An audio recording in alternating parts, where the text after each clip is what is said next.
오늘 말씀은 마태복음 9장 27절부터 34절까지의 말씀입니다.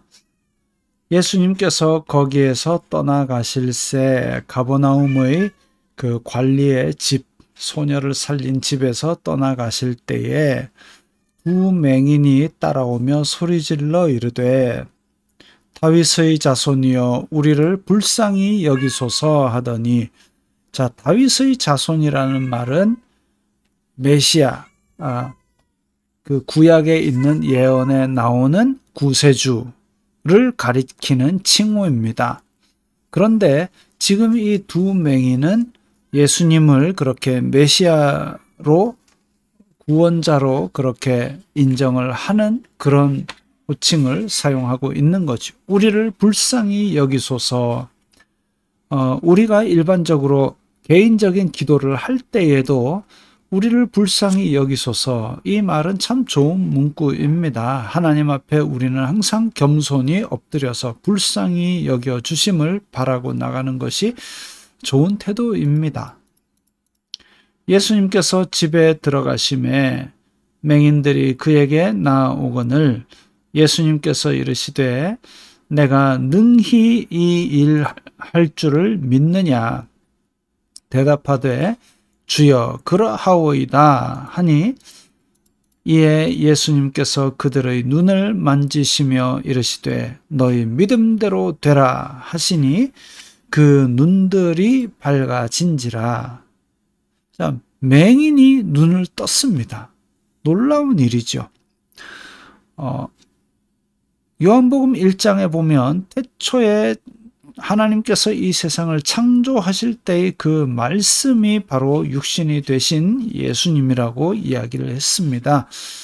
그래서 없는 사람도 만들어내시는 분인데 이렇게 안 보이는 눈을 보이게 하는 것, 어떻게 보면 예수님의 능력으로는 어렵지 않은 일일 수도 있어요. 그러나 모든 맹인이 다 눈을 뜬 것이 아니라 이렇게 예수님을 구원자로 믿는 믿음, 그 믿음을 보고 은혜를 베풀어 주신 것이지요. 그 눈들이 밝아진지라 예수님께서 엄히 경고하시되 삼가 아무에게도 알리지 말라 하셨으나, 자, 가버나움에서도 처음에 가다라 지방으로 떠나가실 때 그 이유가 뭐냐면 사람들이 기적이 일어나니까 구경하러 막 오고 또 병자들 다 들쳐매고 오고 그렇게 했는데다가 장례식장에서도 그런 기적이 일어났는데도 불구하고 이 소녀가 잔다라고 하니까 또 비웃었습니다. 그렇게 비웃는 자들, 구경꾼들, 회심하려고도 하지 않고 도움도 안 되는 자들, 이런 자들이 다시 몰려올까 하여 맹인에게 그렇게 알리지 말라고 하신 것으로 보입니다. 그들이 나가서 예수님의 소문을 그 온 땅에 퍼뜨리니라. 근데 그렇게 은혜를 입었는데도 불구하고 말을 지지리도 안 듣죠. 알리지 말라 그랬으면 입 딱 다물고 있어야 될 텐데, 물론 이제 안 보이는 사람들이 갑자기 보이게 됐으니까 너 어떻게 눈을 뜨게 됐느냐? 그럴 수 있죠. 내 눈을 뜨게 하신 분이 입 다물고 있으랍니다 했으면 좋았을 것을, 그게 아니라 아이고 그 가버나움에 예수님이란 분이 있죠. 그분이 내 눈을 만지더니 뜨게 했어요. 우와 한 거지요. 말을 안 들어요. 은혜를 입어놓고도 말을 지지리도 안 들어요. 그들이 나갈 때에 귀신 들려 말 못하는 사람을 예수님께 데려오니, 귀신이 쫓겨나고 말 못하는 사람이 말하거늘, 말 못하는 게 무조건 다 귀신의 역사가 아닙니다. 이 사람에게 있었던 원인, 왜 이때 당시엔 또 귀신 들린 사람이 이렇게 많았느냐? 예수 그리스도께서 하나님 나라를 선포하시고 또한 마귀들의 권세를 다 묶고 제한하고 그렇게 하시기 때문에 마귀들이 정말 이제 발악을 하는 것이죠. 그러다 보니까 사람들에게 귀신 들린 그런 일들이 예수님 앞에서 이렇게 많이 나타나곤 했는데, 어쨌든 이 사람도 그것 때문에 그랬습니다.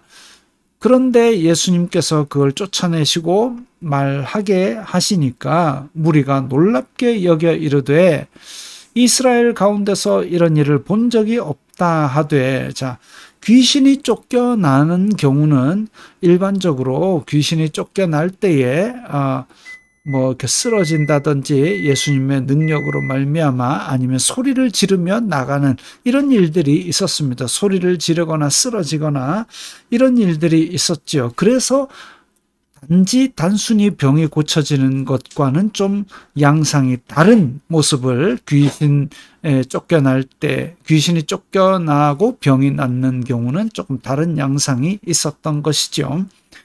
이런 일을 본 적이 없다 하되 바리새인들은 이제 율법을 잘 알고 마을에서 율법을 가르치는 그런 인간들인데, 그런 사람들이 성경을 잘 아니까 이런 일들이 일어나는 거 보니까 내 살아생전에 메시아를 보는구나 라고 기뻐한 것이 아니라 그가 귀신의 왕을 의지하여 귀신을 쫓아낸다 하더라. 오히려 소금을 뿌리고 있습니다. 아무런 예수님의 기적의 현장에 있었으면서도 아무런 영적인 유익도 없었고, 그야말로 구경꾼의 왕, 비아냥의 왕, 비웃고 비난까지 하고 있는 오히려 적대적인 세력, 메시아의 예수님의 적대적인 세력이 되어가고 있는 것이죠. 무엇에 근거하여서? 알량한 자기의 자존심, 아니면 티끌만큼 알고 있는 자기도 다 지키지 못하는 율법, 그걸 가지고 지금 메시아를 이해하려니까 안 되는 것이죠. 그러면 믿고 받아들이면 되는데 그 틀에 안 맞으니까 비난하고 이렇게 다른 사람에게 영향을 미치는 자리에서 거짓말을 하는 겁니다. 참 안타까운 일이죠. 그래서 지도자가 되는 사람들은 자기의 판단이 과연 성경에 비추어 옳은지 틀린지 그것을 자기에게 보다 엄격하게 그렇게 훈련을 하는 겸손한 자세를 취해야 할 겁니다.